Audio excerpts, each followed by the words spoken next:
Utah Jazz, Shams. What do you think about trading All-Stars Rudy Gobert and Donovan Mitchell back in 2022? It's really rare for an NBA team to trade two All-Stars in one offseason, especially a team that was competing to go deep in the playoffs year after year after year. But they really believe, Kevin, that they got maximum value for both Rudy Gobert and Donovan Mitchell. They're flush with draft picks. They've got young talent, young assets, and cap space moving forward. I really like and have confidence in their future. Well, we know Gobert has made a difference with Minnesota. Mitchell seems to be making a difference with Cleveland. So you love the trades that work on all sides, don't you? And Kevin, one thing you know about the front office in Utah is they're going to be completely aggressive moving forward to bring talent to Utah. Well said. And the starting group for the Spurs. In the backcourt, it's the veteran Paul paired with Castle. Victor Wembanyama is out there with Barnes. And it's Champagny in at the 3 spot. And Wembanyama throws it down. Wembanyama is a specimen going at the rim there with a purpose. Left side, Collins. Markkanen looking it over. And there's the whistle on the shot. Took the foul, shot misses. He'll be shooting 2. The Jazz shooting their first free throws tonight. The first trip to the stripe in this one. And how about as a group, 80% on the season, one of their best attributes. Obviously, we've seen Lowry Markkanen make a considerable leap. This guy goes from role player to all-star talent. We have all these great foreign players. Maybe 3 of the top 5 players in the NBA are all foreign players, right? And so much was made of Anthony Edwards. Here's a 22-year-old American player who has maybe the charisma, the game, the everything we could package. It could be our next great player. Is there ever talk around the league about why are European players being so dominant? Where are the great young American players to compete against this great influx of international players? The grassroots programs, you have to look at what happens abroad and in the States. You have to give a lot of credit to the way that they develop players over in Europe. In any of those regions, they do a great job. And those players are hungry, they're driven, they're passionate. They're trying to get here to the States and play basketball at the highest level in the NBA. And you see at the amateur level, there can be a lot of fluidity, there can be a lot of influx. And players are given so much so soon in America. So to be able to have that chip on your shoulder, to have the passion, and to exude the confidence that Anthony Edwards has, the younger generation of players definitely have someone Anthony Edwards to look up to.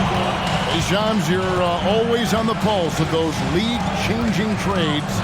We certainly saw some impactful ones last season. Across the board, the Pacers, the Mavericks, they made deep runs, and they did so on the back of some big trade deadline moves. Those are transformations that excite all of us to witness. Even New York, getting OG Anunoby at the trade deadline. This is a league that's built on capitalizing at the moment and striking when the iron's hot, and we saw multiple teams do that this last season. That trade deadline was phenomenal for those teams you mentioned. Really impactful. Barnes can't get it to go. And here's George. He'll bring it up for Utah. Lobbed up there for Collins. An emphatic alley-oop jam. Just tremendous recognition from Collins there. Sees an opportunity to be a target at the rim, and his teammate puts it on time. Here's Castle. Scoreless thus far. Wembanyama finds Paul. Sinks that one from the post. How about that slick little move from CP3 to get the score inside? Here's George. And you can see his scoring totals. Those are some pretty good numbers. He's putting up close to 15 points a game on average. Collins, a screen on Paul. George. Rebounded by Victor Wembanyama. Time now to turn to our sideline reporter, David Aldridge. David. Thank you, Kevin. You asked Greg Popovich about Victor Wembanyama, and he says Victor's a different player. He's got talents, and you don't want to take that out of him.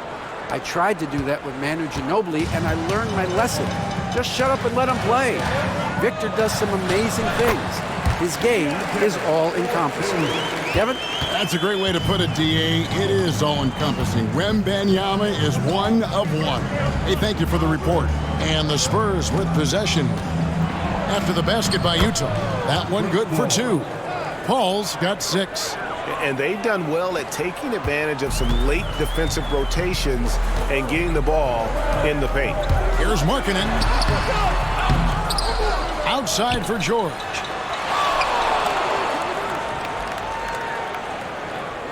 The tray. That shot is off. Paul, right side. And he hits it to tie the game up. He's got 8. And giving up some inches inside, but makes up for it with an aggressive style. Well, he's attacking, he's forcing the issue, and that's simply stated a terrific play. 1 quarter in the books, and it's been a close one so far. Jazz out in front, up by...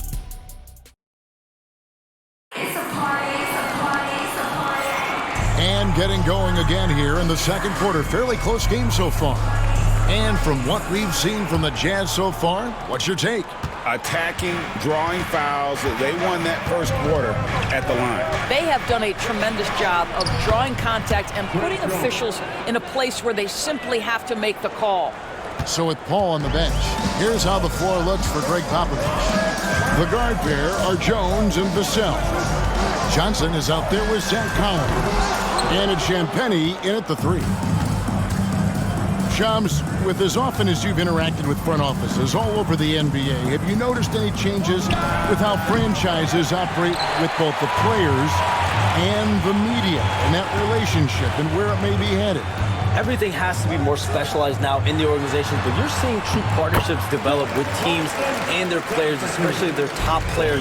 Teams have to pay more attention now to data, to metrics than ever before. And the relationship between your top players in the organization, that is very, very important. And the teams that do a good job of managing relationships, of managing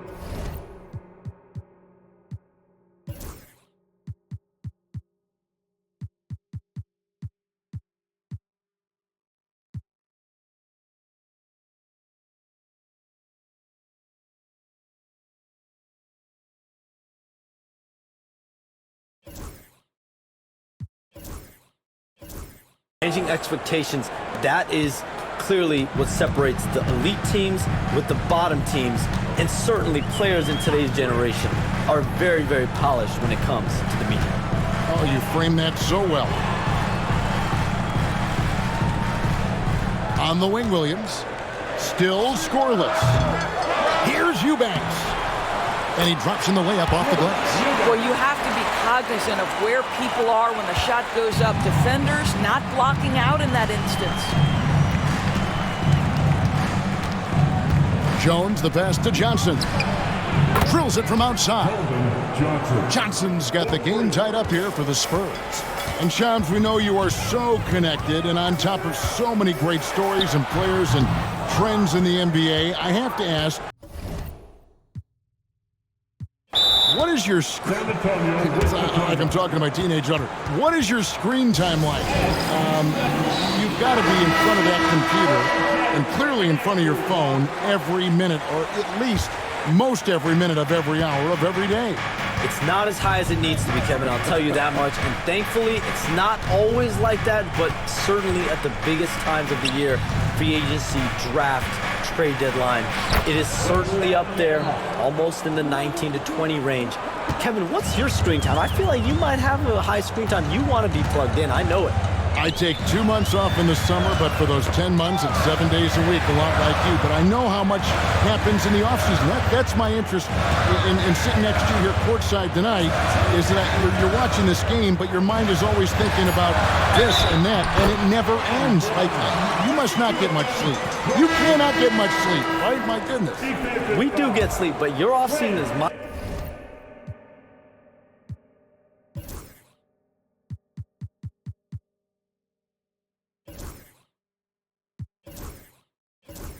season, Kevin, and I want to make sure as we get this season going, I'm able to inform. And you always do. You always do. Looking at who's out there now for the Jazz. Lowry Markkanen comes in for Williams, and George is subbed in for Collier. Wembanyama with that soft touch around the rim. Pretty much all of their buckets coming from inside the paint now. outside. George from the arc.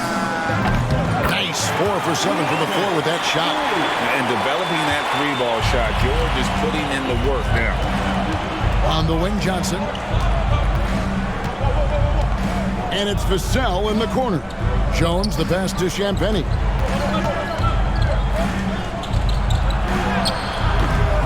Collins with some nice D. Utah leading. Lobbed up there for Collins. It's stolen by Wembanyama.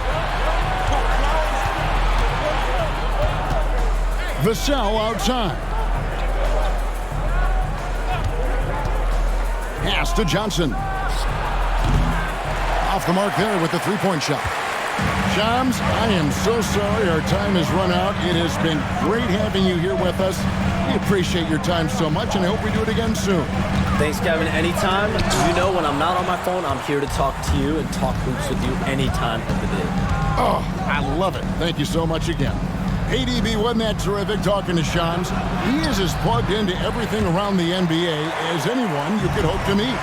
A guy who's really in the know, and as somebody who prides themselves on doing research, boy, you have got to respect the legwork and the dedication he brings to the table. Go into the rack with energy and the D afraid to cut him off. Yeah, gotta chalk that one up to some shaky defending. Yeah, and give him credit for taking advantage. In a close game, those are the types of plays that can swing things in your direction. Jones against George. And with that shot, the Jazz lead is cut down to just 2 points with the bucket from Jones. 1 second separating the shot clock and game clock. And no one near Clarkson as he lets it go. And it's off from three-point range. Johnson, the pass to Wembanyama. That's in, coming off the assist from Johnson. 10 points for Victor Wembanyama. And guys, they continue to put a lot of pressure on the interior defenders with their work down low. And it's Vassell with the foul. That's his first foul. Substitution on the court. Right side Markkanen. And that would have counted, but his shot was off the mark this time. Tie game in Utah. It's time now to go courtside as we send you over to David Aldridge from the sideline. David, take it away. Thanks very much. Here with Greg Pop. All right, thank you, David. And folks, don't go away after the...